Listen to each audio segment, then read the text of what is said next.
MVEDA, the Mesilla Valley Economic Development Alliance, has what's called an economic base approach to generating jobs and economic growth. Davin Lopez is the CEO of the alliance. It's usually looking for a company that has a product or service that they export outside the region. What that basically does, it brings the cash flow from those businesses comes from outside the region, and it creates a new dollar flow into the local economy, really kind of expanding the economic pie per se. When there's more people working in economic-based jobs, there's more disposable income. That disposable income is new income or new cash flow coming in from outside the region, and therefore those are new dollars that circulate and create new demand amongst the different businesses. MVEDA functions as a one-stop shop for companies considering a move to the region, providing information on the infrastructure, workforce, and of course the tax exemptions, financial programs, and incentives being offered. One of the most high profile of New Mexico's tax incentives is for the film industry. According to the Movie Makers list, Albuquerque is the 8th best city to produce a film. But the title didn't come cheap. New Mexico reimburses 25% of production costs for films and 30% of costs for television shows. NMSU economics professor Chris Erickson says this incentive is economically unjustifiable. Film production is a notoriously footloose activity. Film production companies start up, they do one project, they shut down. They can locate in any of a number of different locations without having really much effect on them.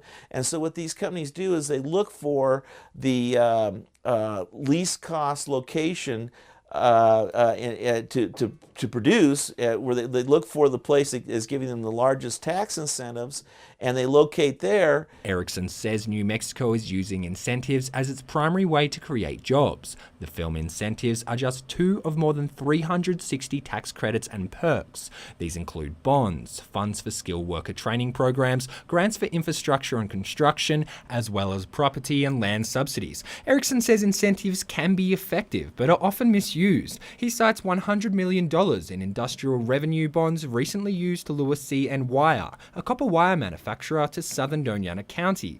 The company is in direct competition and just down the road from International Wire, a company that's been there for a decade and produces the same product for the same market. KRWG spoke to the CEO of International Wire, Edwin Flynn, who says 12 of their employees they spent $40,000 to train have already been poached by the new rival. Erickson says it looks like the bond incentive is being spent on a zero growth, zero job creation initiative. Even when implemented properly, incentives are still no guarantee. A company can come in, take advantage of these tax incentives, and as soon as they expire, or even if they have a business downturn before that, the company can leave, and we really don't have much benefit for the cost to our citizens. MVEDA assesses each project against an economic impact review. Lopez says while return on given incentives and exemptions aren't guaranteed, they are often the deal maker or breaker.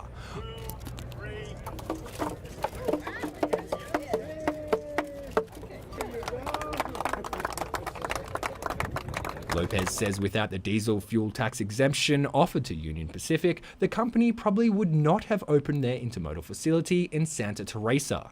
The state says Union Pacific will generate $500 million in state economic development, including 600 new jobs. There can be bad mistakes made with public money. There's no doubt about that. But it's not just towards business, it could be wasted money in other areas as well. We need to take a balanced approach. You can't just say, hey, it's all or nothing. If it's all or nothing, then we need to get out of the economic development business altogether. And then I'd ask you, those same companies that are highlighted around town or in Santa Teresa, you ask if they would be here or not. State Representative Bill McCamley is developing legislation that he says would bring accountability and oversight to incentives and tax credits. He says with better analysis and understanding, better economic development policy decisions can be made. We want to make sure three things. We want to make sure we know how much things are costing. We want to make sure there's a mechanism by which we can sometimes get our money back if we're doing direct payments, and there's a provable way of saying you did what you say you were going to do. And I think it's very important to have time limits on these things. So 5, 10, 15 years, whatever we say is going to be a good time limit, that the policy goes away unless it is physically rebooted. McCamley says it's also important to recognise that there's a cost for incentives that's often not acknowledged. Every single time you carve out a little bit of the tax code for something that you want to incentivize, everybody else's rate goes up. So you are creating a special place for these folks, and everybody else is paying for it. According to the Pew Charitable Trust, no state is effectively or consistently testing how well development-targeted tax exemptions and investments are working. McCamley says that more difficult than creating the evaluation system will be implementing it, especially repealing the programs that don't show a measurable economic benefit. Those businesses that have zero are going to fight it like crazy because they're going to say, we need these incentives to stick around. And that's the political discussion that you have when you start talking about these tax incentives. The W.P. Carey School of Business at Arizona State University says New Mexico has been the third slowest state in bouncing back from the recession. The states that are doing better are not using tax exemptions and incentives as much as New Mexico. For KRWG, I'm Simon Thompson.